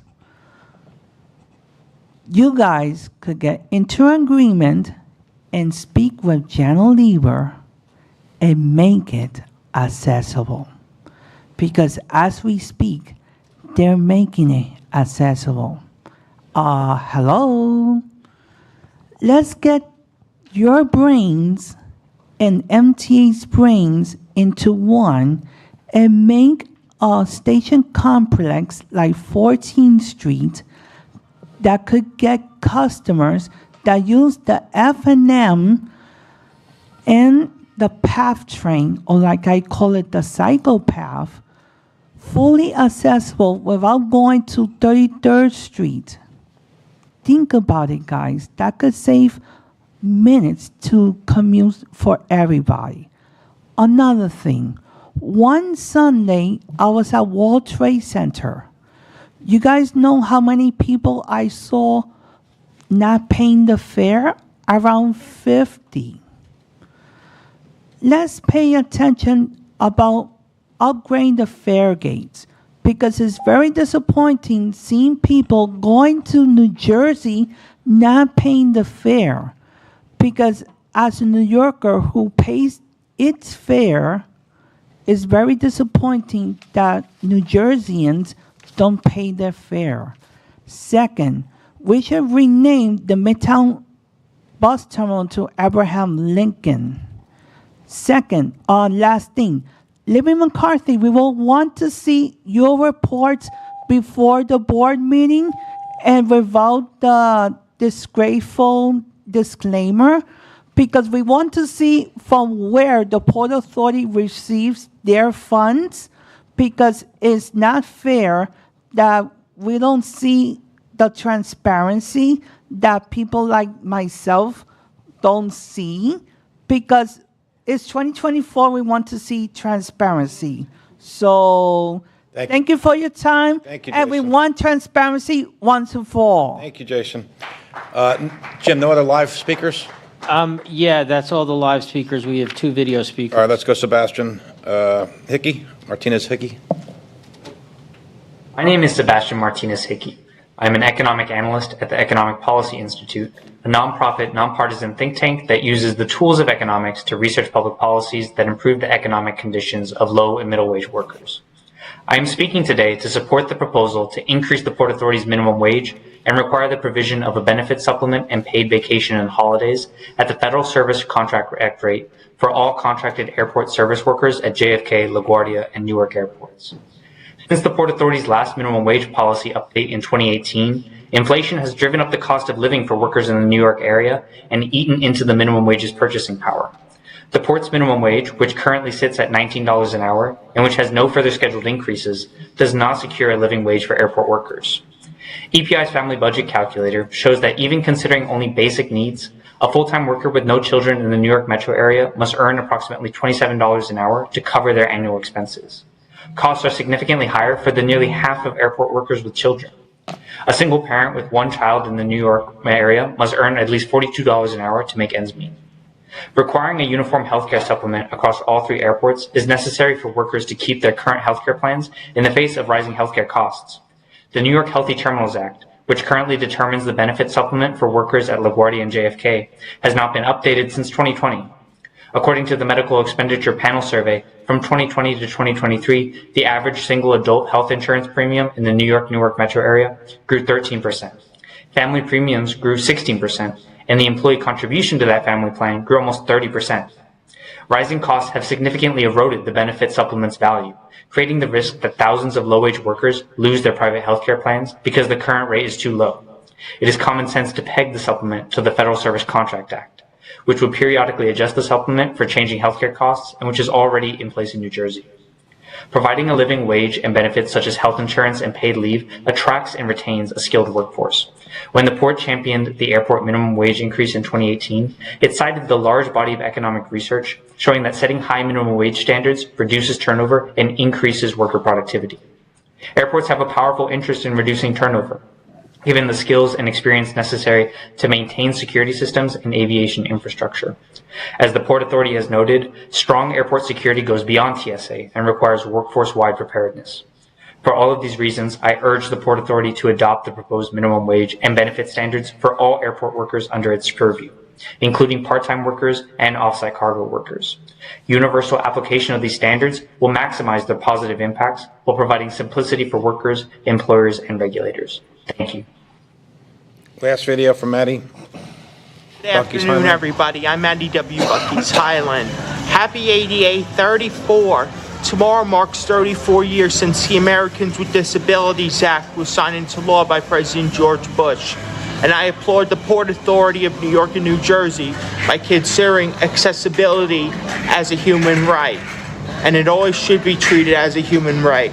I hope you're all having a great summer, and I hope to attend a future Port Authority board meeting in person, whether it's in Manhattan or in Jersey City, and maybe even shake your hand. Anyway, with that being said, everybody, have a great summer, and God bless each and every one of you. I turn it back over to Mr. Chairman Kevin J. O'Toole. We love Matt. He's the best. We have to get him at a meeting, Jim. Absolutely love him. And we have one written comment from John Seal. Yeah, that was about federal staffing levels at JFK Immigration. And that'll be included in the minutes? Yes. Thank you. We're now going to proceed on voting of items. As Chair of the Committee on Operations, I'll present two of the items. The first item approves a collective bargaining agreement for the Port Authority Sergeants Benevolent Association, which represents 250 Port Authority police sergeants. This agreement, which is for a 32-month period, was ratified by the union on July 19th. Prior to making a motion, do we have any recusals? There are no recusals. Do I have any questions or comments? Motion, please. So moved. Second. Roll call.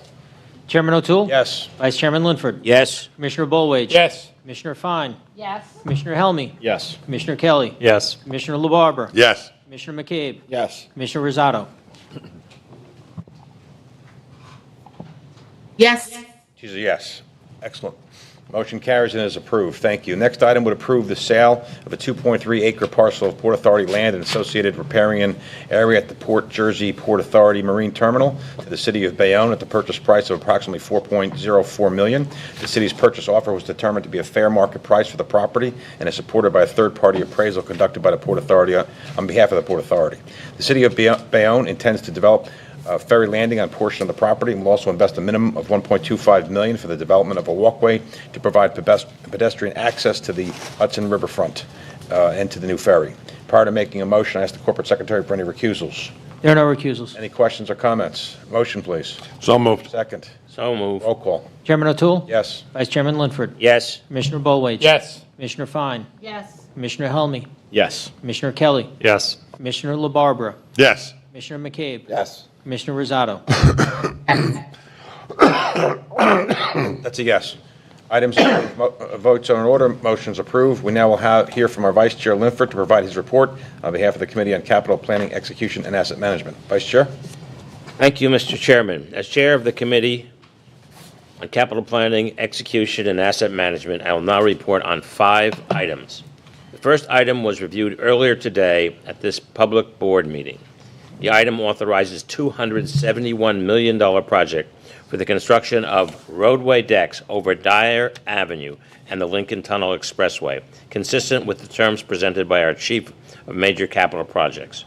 Prior to making a motion on this item, I ask the Corporate Secretary to note any Commissioner recusals. There are none. Thank you. Do any commissioners have questions or comments on this item? Hearing none, I request a motion on this item. So moved. May I have a second? Second. Thank you. I now request the Corporate Secretary to call the roll. Chairman O'Toole? Yes. Vice Chairman Linford? Yes. Commissioner Bollwage? Yes. Commissioner Fine? Yes. Commissioner Helmy? Yes. Commissioner Kelly? Absolutely yes. Commissioner LaBarbera? Yes. Commissioner McCabe? Yes. Commissioner Rosado? Yes. As the votes are in order, this item is approved.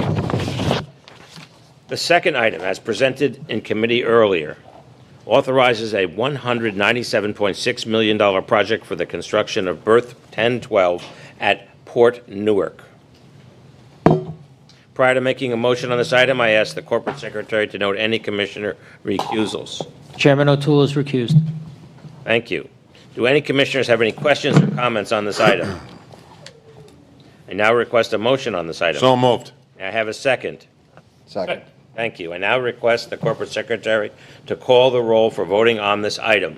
Vice Chairman Linford, Yes. Commissioner Bollwage. Yes. Commissioner Fine, Yes. Commissioner Helmy, Yes. Commissioner Kelly. Yes. Commissioner LaBarbera. Yes. Commissioner McCabe. Yes. Commissioner Rosado. Yes. As the votes are in order, this item is approved. The third item authorizes $3.9 million in planning to develop a project to rehabilitate Taxiway Y and Taxiway E at John F. Kennedy International Airport. Prior to making a motion on this item, I ask the corporate secretary to note any recusals. There are none. Thank you. Do any commissioners have questions or comments on this item?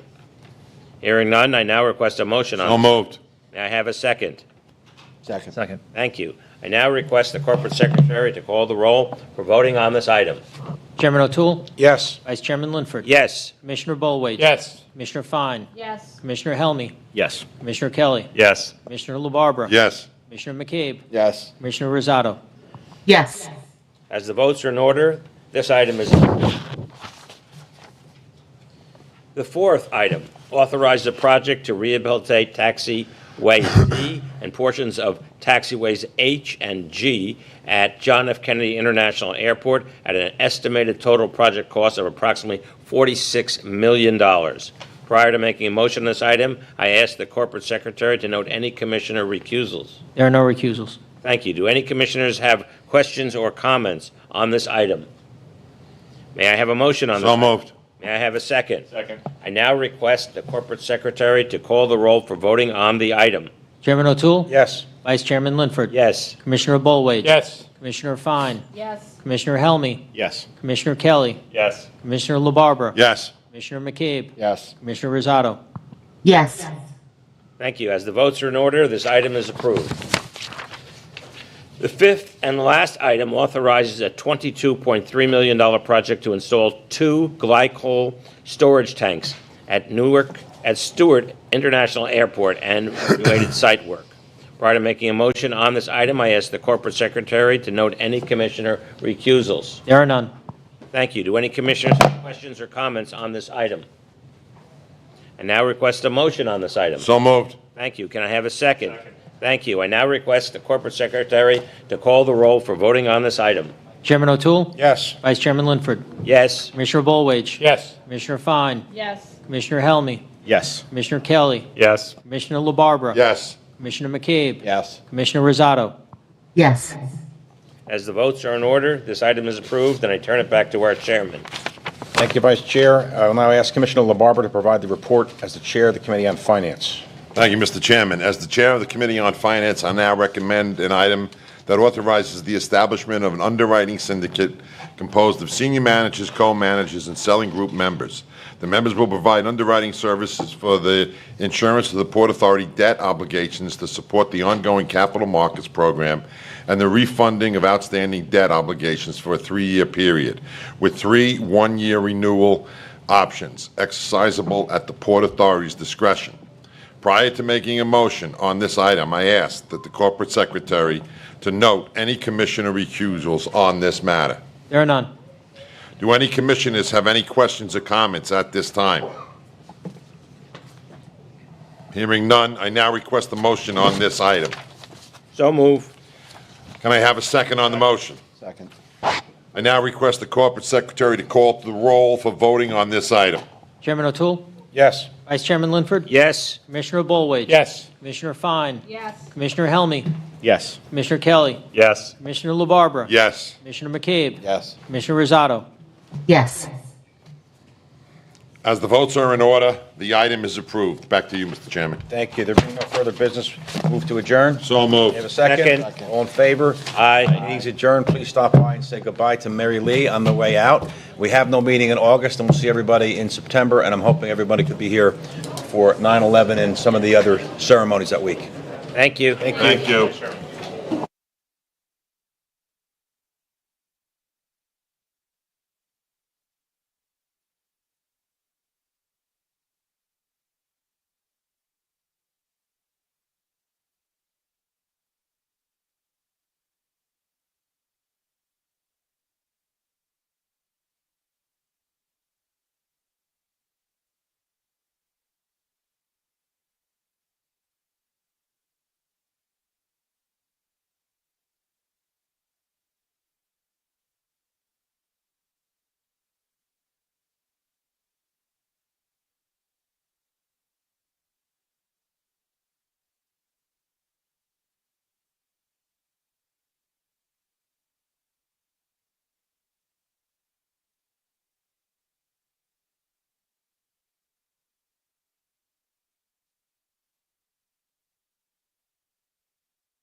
Is Rai Rivard with Politico. Thank you.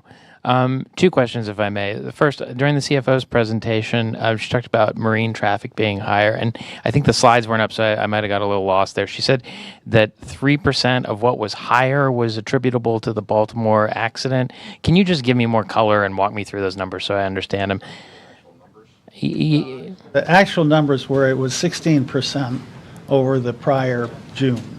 So that's an extraordinary increase. Part of that increase, which is the point the CFO was making, was when the Baltimore port got shut down by virtue of the bridge collapse. A lot of the cargo intended for Baltimore has gotten offloaded in New York. There still remains some of the Baltimore cargo which is being offloaded in New York. So when we talk about the 16% increase, just to be clear, part of that wasn't just growth, organic growth in terms of our port. It was the fact that there still is some cargo intended for Baltimore that's getting offloaded in New York. And is that 3% of 16% or 3% of 100%?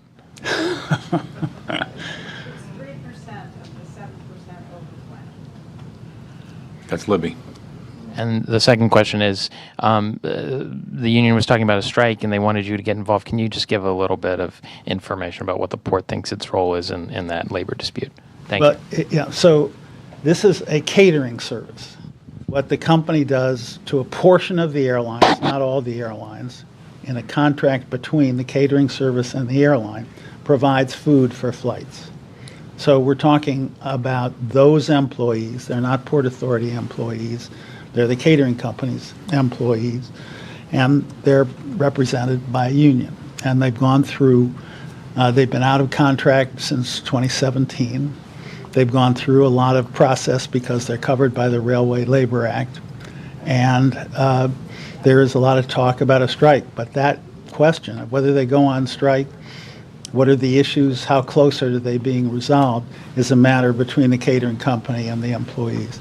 Port Authority has encouraged all sides to try to reach an agreement. We hope they'll reach an agreement. We've been in touch with the airlines. The airlines say they have contingency plans, but the dispute is between the catering company and the airlines who are their customers. Tom? Next question is Mike Angel with the Journal of Commerce. Thanks. This is in regard to the Berth 1012 restoration, and maybe it might be better suited to Beth, but can you speak about... Well, you're exactly right in your instincts, because we're going to call Beth up to answer the question. All right. The question is, how much more land does it open up for container ship operations at the Port Newark container terminal? How soon will their berth be ready? Does it need a ship crane and all that? I think that's about 6 questions. So what needs to happen in order for us to allow for the expansion of the container terminal in Port Newark North, we need to be able to consolidate all of the bulk cargo operations first. Rebuilding this berth is like step 4 in that process. There are other tenants that are in that expansion area that need to be relocated as their leases come due. And then we will systematically make that space available to the current container terminal operator for further expansion. Overall, their expansion area, again, is in phases, so I can't speak to how much the total expansion area will be, but they are already beginning to move into that space, and they're tearing down, buildings that date back, to the 50s and 60s in order to make room for what will be new container terminal space and new on-dock rail facilities. Okay. And the berth is going to be ready for container ships, or that berth needs to be rehabilitated? No, the berth will have to be rehabilitated for the handling of container ships, and it would need ship-to-shore cranes. It would need to be deepened in order to do that. But if you look at the corner of berth 33 and 36 right now, 36 and 63 right now, This expansion area would allow the full length of Port Newark Channel to be made available for containers, whereas right now it's about 70% of it. And 1,000 foot At least 1,000 linear feet per vessel per berth, yes. Thanks, Michael. Thanks, Becca. And two virtual questions. First is Colleen Wilson with the record. Colleen? Hi, thank you. So as far as the Port Authority bus terminal construction, this is the first construction contract to be authorized. Can you kind of speak more to the timeline of when we might see other phases of construction and contracts? Kind of what's the cadence there for the project? Colleen, this is Rick. I'll give you a big picture answer to your question. If you have further detail, we'll ask Steve Plate to address them. So the big picture here is the construction that was authorized today has to do with what we call the deck overs. So it's not a building, it is covering over the Dyer Avenue cut, and what we've awarded, the board has approved the award of the construction contract for the deck overs and the construction management contract. There is in the background here 2 government approval processes. In order for construction to start on the deck overs, requires the federal NEPA review to be completed and the second local city ULURP approval process to reach a stage. Doesn't have to get all the way to the conclusion, but it needs to have, as part of that process, the state environmental approval also be issued. So construction contract's been awarded on the deck overs. We are hopeful that we will get through those 2 approval processes in a way that construction can start either late in the 4th quarter of this year or in the 1st quarter of next year. Our procurement process for the construction contract on phase 1 is underway, and we're hopeful that it will complete and have a construction contract awarded at the end of the 1st quarter of next year, at the end of the 1st quarter or the beginning of the 2nd quarter. Okay, thank you. And then as far as PATH, curious if you can enlighten us on how PATH has, or if PATH has seen ridership increases given the issues with New Jersey Transit and Amtrak, and what, if any, changes, accommodations, additional, rail service is being done to manage that?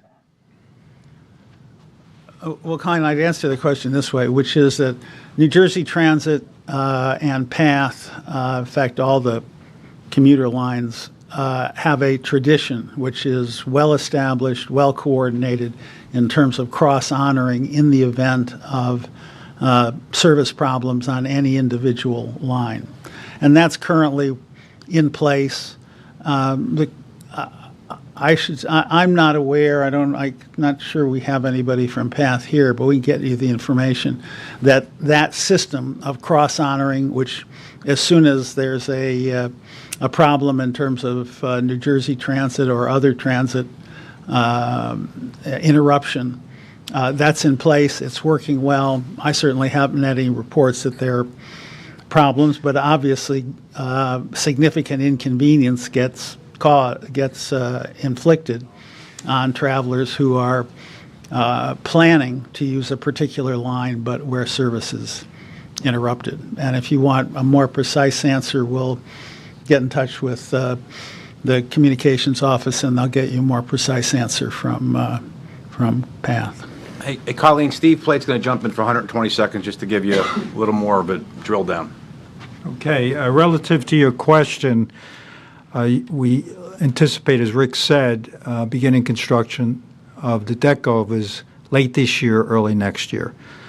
While that's all underway, we already began and we're well into preparing for the phase 1. We have There's an active procurement underway led by Lillian Valenti that involves selecting and narrowing down qualified contractors, as well as preparation of drawings to be utilized for the contractor to bid. We've had an intensive outreach effort to make sure that the contractors are comfortable in their world, as well as looking at commuters and the community to make sure that what we do is supports their efforts. So we've had tremendous communication, unprecedented, and got tremendous positive feedback. In fact, last night they voted, thanks to Hirsch and Glenn Guzzi, voted in support of the project, and it's now moving to the borough president. So, and then once that is completed, which is the ramps and the phase one, which is the ramps and the storage staging facility, which will act as an interim facility, then we'll go and replace and remove entirely the main terminal. So we have a plan, we're activated, we're implementing, and it's a very intense effort that we're all rising to the occasion to accomplish.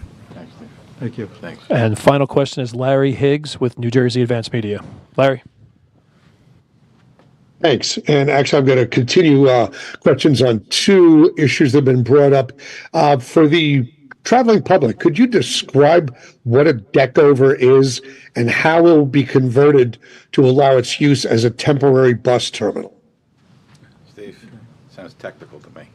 Okay, so Larry, the deck over is basically taking, if you go down Dyer Avenue, get into the Lincoln Tunnel, you descend, correct? You follow that, right? So if you visualize building a deck on top of that. So basically for the community, they see it as reknitting the community. From our perspective, and they've accepted this and very supportive of this, while we're building all these facilities, we need to have places for TB&T to provide bus service. And what we're doing is using that space, it's approximately 3.5 acres, that space, to provide for pickup and drop-offs as well as storage and staging for bus services. So that will be a structure that will connect and ultimately be converted to a green space for the community, which they're very excited about once the project is fully completed. There was a second question? Or did I answer it? Yes, there is. Second question is regarding PATH. There was a gentleman from Jersey City who spoke about the need for more robust service. He mentioned the 20-minute headway during the day, which I've experienced myself, and the long wait between trains overnight. So, how doable is that request to get more service out there on the street? What I would say to you, Larry, is we are well aware of the requests that have been made for additional service, particularly evenings, overnight, and on the weekends. And we're taking a hard look at it. As you know, there is a tremendous amount of infrastructure work currently underway at PATH, and we're looking at whether, given all the work that's going on in terms of being able to handle extra trains, but we're aware of it. We recognize the need to respond as much as we can, just don't have an exact answer as to what will be determined as viable. Great, thank you. Thanks, Larry. That concludes the Q&A. Thank you, everyone. Thank you very much. Appreciate it. See everybody in September.